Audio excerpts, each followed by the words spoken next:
Michael Bosworth. But the very first thing I'm going to do is turn it over to Guy Pane, who is going to, in turn, introduce our speaker. So here's Guy. My name is Guy Pane, and I'm the director of the Sustainable Energy Outreach Network. Hi, Mary. It's my pleasure to really introduce Jonathan Morse. Founder, he's a charter member of the Sustainable Energy Outreach Network. He's vice chairman of the board, and has been, for me, a real voice of when I'm sometimes stuck with value decisions about what to do. I can usually turn to Jonathan and get some clear direction or a clear opinion. So he's been a valuable person for me, just sometimes in those value-based decisions. So Jonathan's going to talk about the history, development, and where we're going with the Sustainable Energy Outreach Network in the Wyndham region. About 2 years ago, Gary Goodemote gave me a call. For those of you who don't know Gary Goodemote, he is the owner of Friends of the Sun. And he said, there's a couple of us who want to get an energy cluster going in the southeast region of Vermont. And my partner, Steve Mindell, and I agreed to meet with him and, turned out, Guy Pane, who I had never met, but since have become good friends with. My mission today is to give you a little history, tell you what we've done in the past. We're about a year old. Tell you what we've done in the past year and give you some thoughts about where we want to go in the future. So it turned out that Guy and Gary had been to a conference. I believe it was a conference that you went to in New Hampshire, right?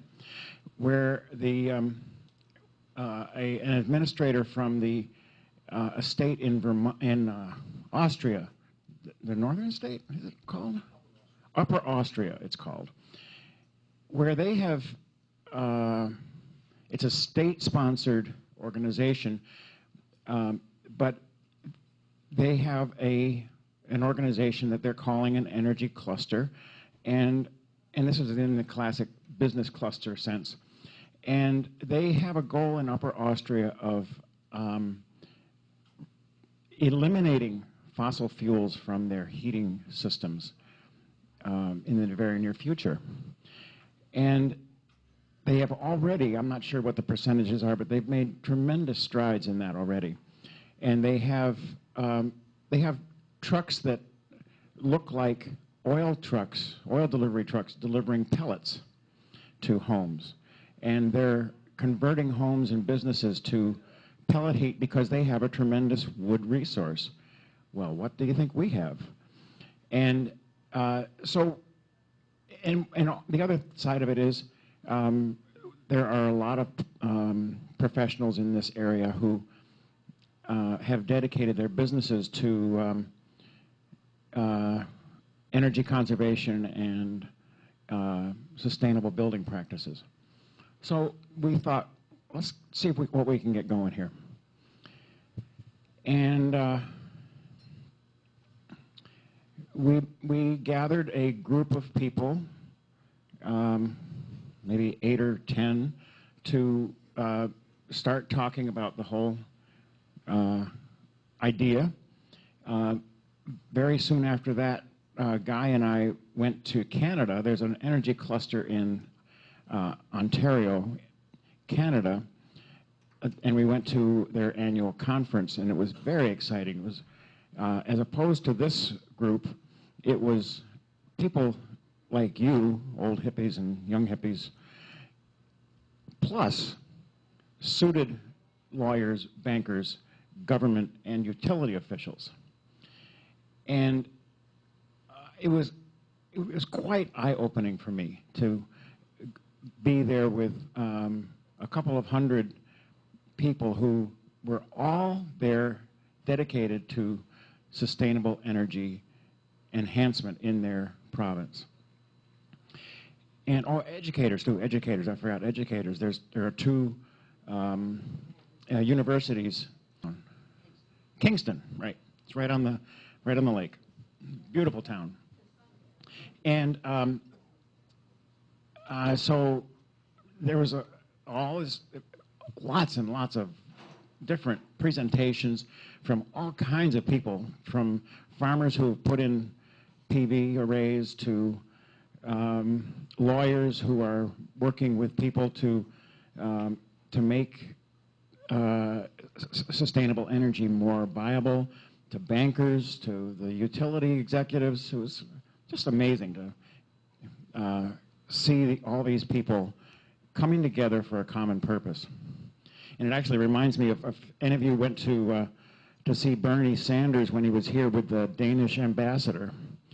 The thing that what the Danish ambassador said that really hit home to me was, you know, we don't all agree on how to do what we want to do, but we all know what we want to do and need to do, and which is become energy self-sufficient. And we just have disagreements on how to get there. So there's this common goal in Denmark. There's a common goal in this group in Ontario, and there are lots of different political and economic stripes involved in that. So Guy and I came back really energized. And since then, we've been working really hard to get this thing going. And so in the past year, Peter Yost, who works at Building Green, he had the first concrete activity that we did. He hosted that. It was funded by Vermont Green, and Guy was the facilitator of that funding. And we had a builder's science training, basically, where Peter, who is a real expert on wall systems and energy efficiency and sustainability, gave a 2-day course. And most of us who went to that were pretty experienced and had been working to incorporate sustainable practices into our businesses for years. But we all have a lot to learn.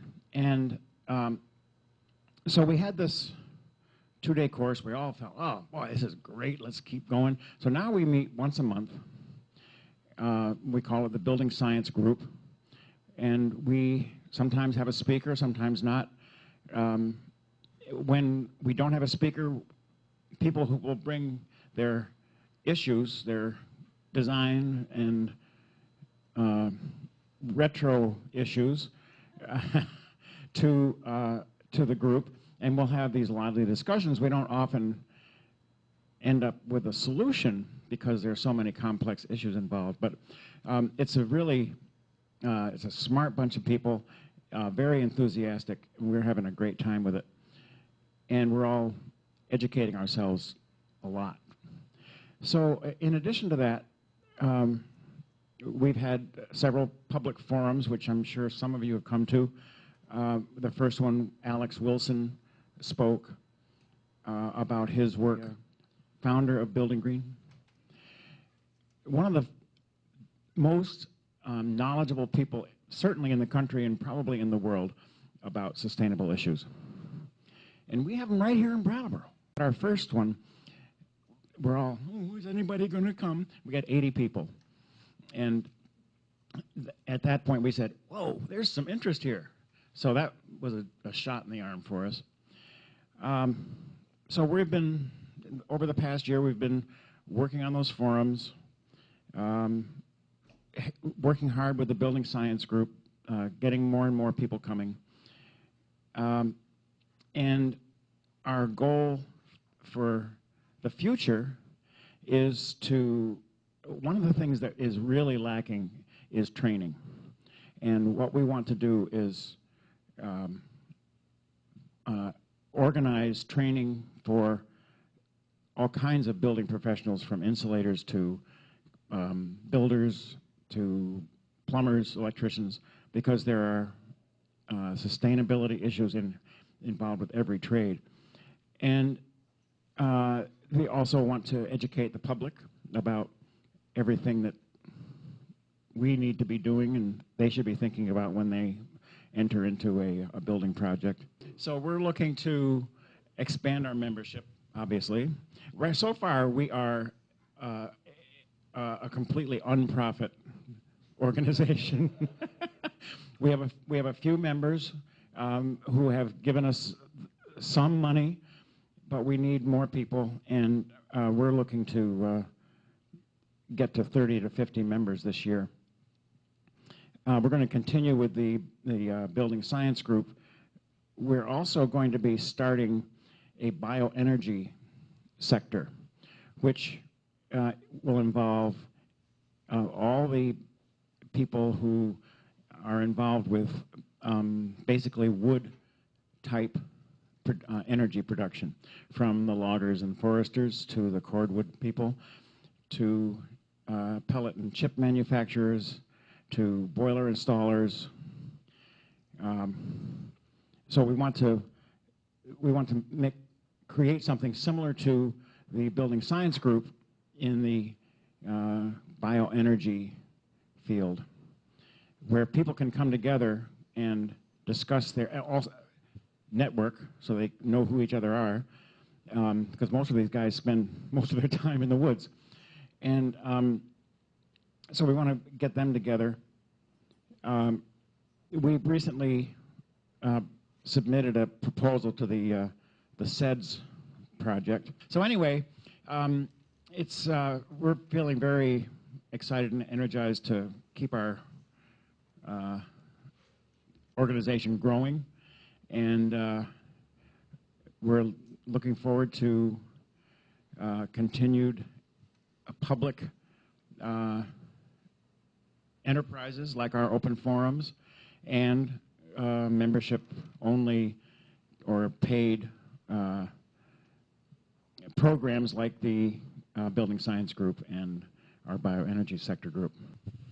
So in my experience, both the technical and the political and economic landscape of sustainable energy use is quite complicated.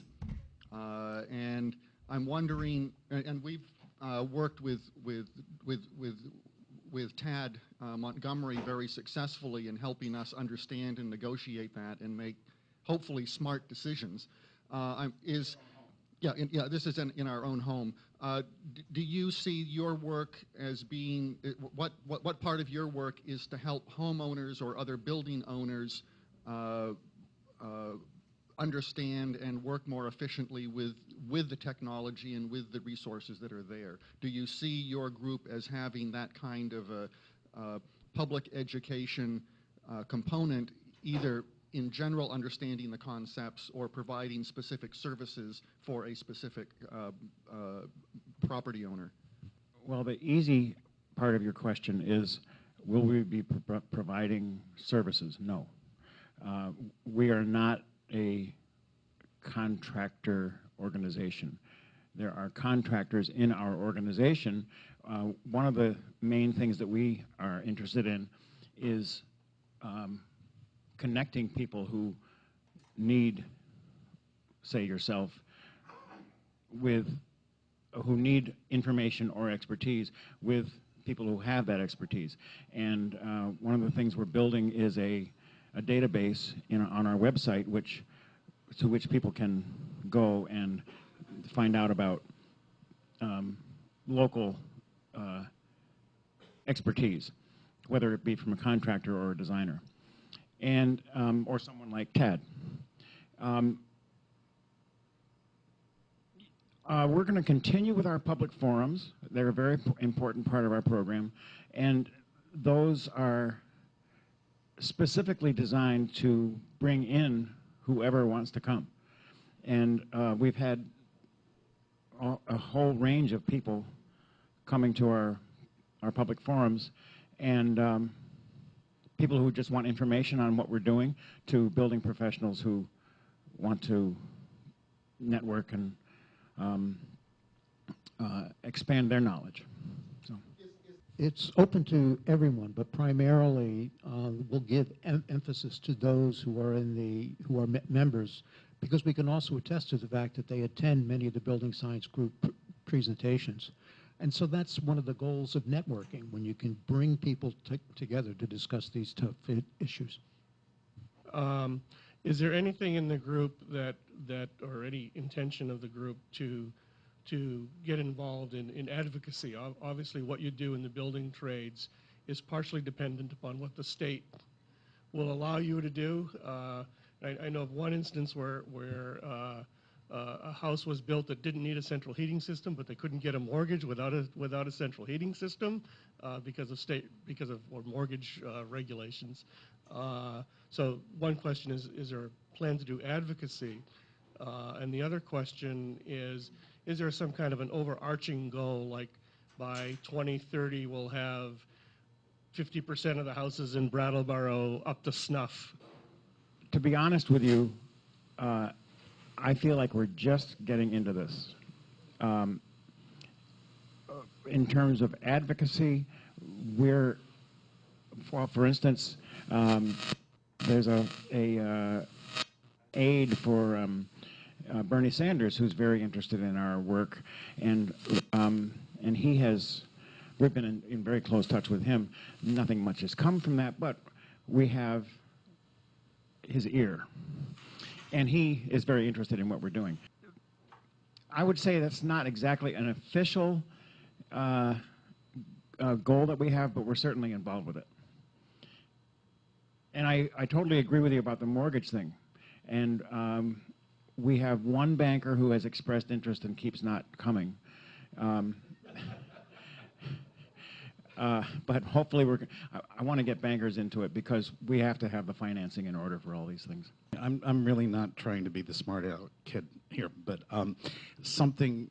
a couple of years ago, there was a discussion on Brattleboro which caught me really by surprise when someone asked someone to define sustainable energy, because their definitions were a bit different from what I would have thought the definition might have been. So I was kind of curious, how are you defining sustainable energy, number one? And number two, how do you see your organization growing as far as working on that?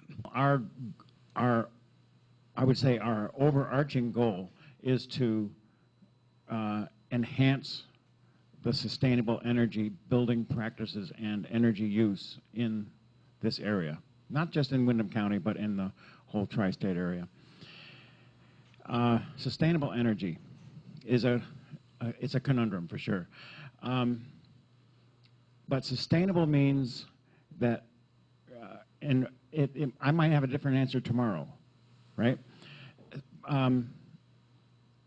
Which is why the building science group is so important, because we keep this whole discussion going, and we say, oh, maybe that's not really what we want to be doing, or maybe we should go back to something. But anyway, sustainable energy to me means energy sources which do not contribute to global warming, and also do not pollute the world. There's probably some other things, but those are the main two things that, and so that's why I say it's constantly changing, because we're constantly finding out that there are problems here, problems there, benefits here, deficits there. So I can't give you, I don't think anyone who tries to give you an ironclad definition of green or sustainable energy, or what's the latest term? Resilience.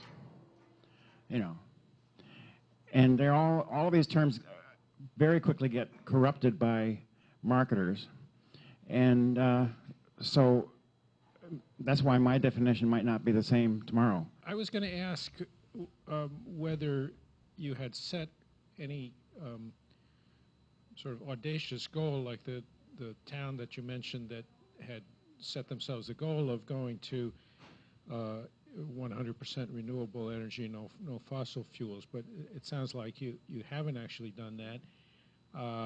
You've mentioned some goals like just enhancing generally sustainable energy in the area, things like that. So this is not really a question. I just wanted to urge you to actually think about setting a pretty audacious goal of some sort so that you've got something to work toward and get people behind and get attention around. And because I sort of have the feeling that you may be in danger of just sort of being a nice discussion group just like this and a information disseminating group, but to me you need something a little more exciting than that. And why not say make Brattleboro, you know, fossil free by whatever, pick a year, not 50%, I think Greg said, but 100%. And you may not get there, but it gives you something to work toward. I think that's exactly the kind of discussion we're having in on our board. And I would say, you know, this organization is built with people who are very busy. That doesn't mean we shouldn't have audacious goals, but sometimes we get a little, I'm not sure I got the energy for this, but, and we definitely, we're looking to not be the kind of organization that you're hoping we're not going to become. That we're going to be a vibrant,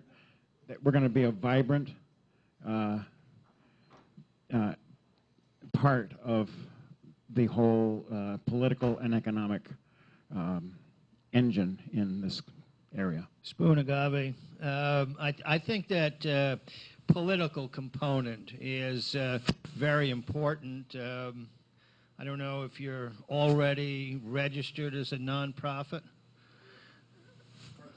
Partway there. See, and that will allow you to accept money, and which probably I always wonder when I hear that, whether or not the actual money that you can collect through donations changes much or at all, whether you're a nonprofit or not.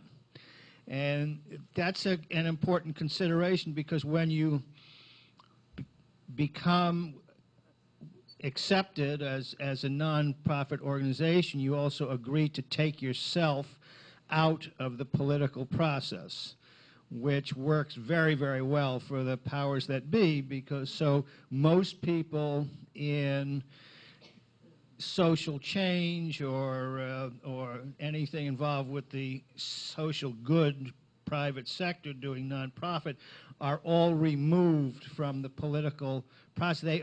They remove themselves, and they always say, well, we can't say anything about that. We can't support a candidate like Bernie Sanders because we're a nonprofit. And you take all the nonprofits that they are and add them up and sort of render them all politically impotent in a way. And sure enough, we have political leadership that's not beholden to many people. So that political part's very important.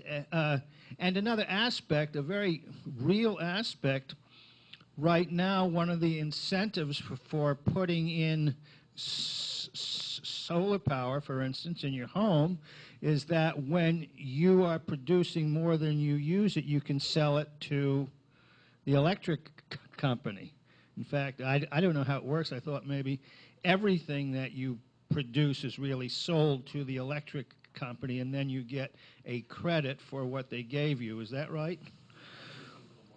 It's a little bit more, and so while all these organizations now are working so hard to create more solar energy, the energy companies, the power companies, are now getting legislatures to agree to limit how much they have to buy.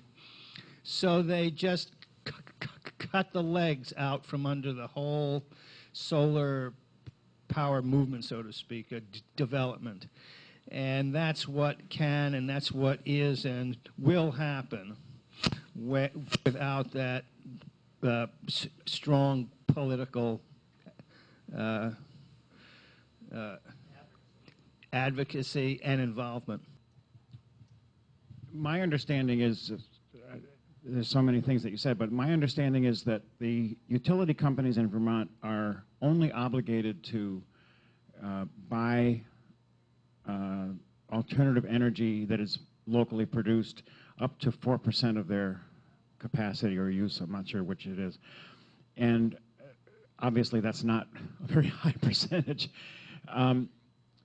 And so I'm sure, yes, I mean, they don't want to be spending so much money on this stuff, and we have to be very proactive about it.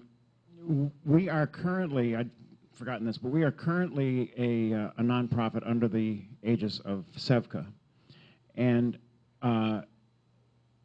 what we're working on is becoming a 501c6, which I believe can politically advocate, right? Yeah, we don't know the specifics, but we're in, no matter how that ends up, we're not going to stop talking to our local legislators and other representatives, because obviously we have to. If we don't do that kind of work, we're not going to get anywhere. The proposal that we submitted to the to Brattleboro Development Credit Corporation, part of our SEDS, was really intended to transform the sustainable building and design industry in Windham County.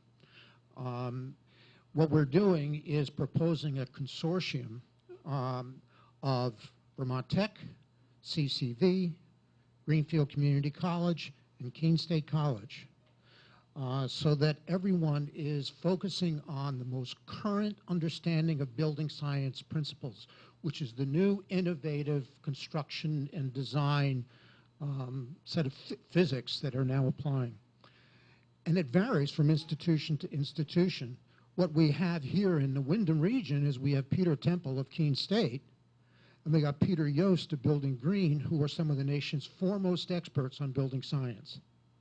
And they're going to be instrumental, along with the building science group, because they are an advanced, they're now become a very advanced group in ensuring that the kind of quality of education at the secondary level at the Windham Regional Career Center, as well as the institutions in the area, are all functioning with the most current understanding of building science. Now, that's not a concrete goal, but it's really intended, how do we transform the building science, the sustainable building industry, so that we move in the area of certifications. The tech centers now have an opportunity for dual credit, but they have to focus on the building science concepts, which is the part of it is the interrelationship of heat, air movement, and moisture. Right? So as a result of the building science group, one of the things that's significant is this region has a lot of assets when it comes to green building as an economic sector. We have a lot of kiln drying capacity here. We have a varied weather pattern.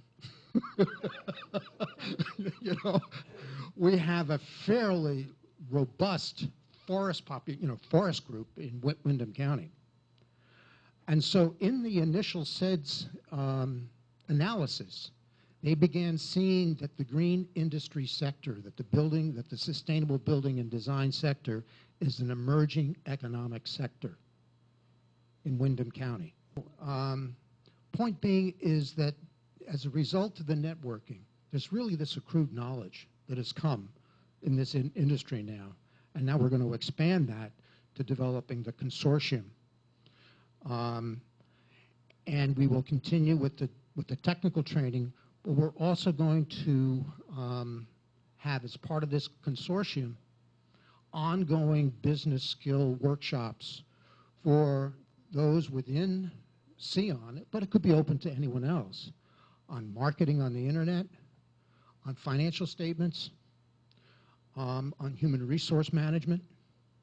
So we're going to be rolling out a number of educational programs in support of the building science group, in support of the biomass industry, in support of photovoltaic. Well, I'm not so sure that I was the better choice here for the question, but I am grossly ignorant about our sustainable resources. But I'm curious about the sustainability of our wood resources, since there is such a heavy demand now for pellets, in addition to building materials and so forth. I'm just curious to know how affected our our forest resources might be in the face of this burgeoning market for pellets, and out of state builders who wish to take advantage of our resource. So in my ignorance, I think, well, are our wood resources sustainable to the extent that they would need to be for this kind of effort? Well, that's certainly a primary part of sustainability. Can you actually sustain that energy source? And I don't know the answer to your questions, but they are questions that we're asking. And as we get this bioenergy resource group together, we will certainly be involving, first and foremost, the foresters who know the area so well and can help everyone know what is possible, what a good practice is, so that our forests will remain viable. That's true. That's our next program, which is sometime in October. We don't have a date for that yet. We're going to have a forum on bioenergy opportunities in the Windham region, chips, pellets, and cordwood in stoves and boilers. We're going to have a couple of different speakers to talk about that. One of the things that in our meeting yesterday, we realized that the foremost people that we have to involve in this is the foresters, because they, for one thing, they have contacts on the production and the distribution side of the whole industry, and they know the land, they know the forest, and they care about the forests. They're not going to be decimating our forests to provide wood chips. So our next public forum is going to be in October. In September, we're going to have a building science group meeting hosted by a company that has a topic that says build a better house at lower cost by controlling infiltration. Both you, Jonathan, and Guy, for coming and speaking this morning. Thank you very much.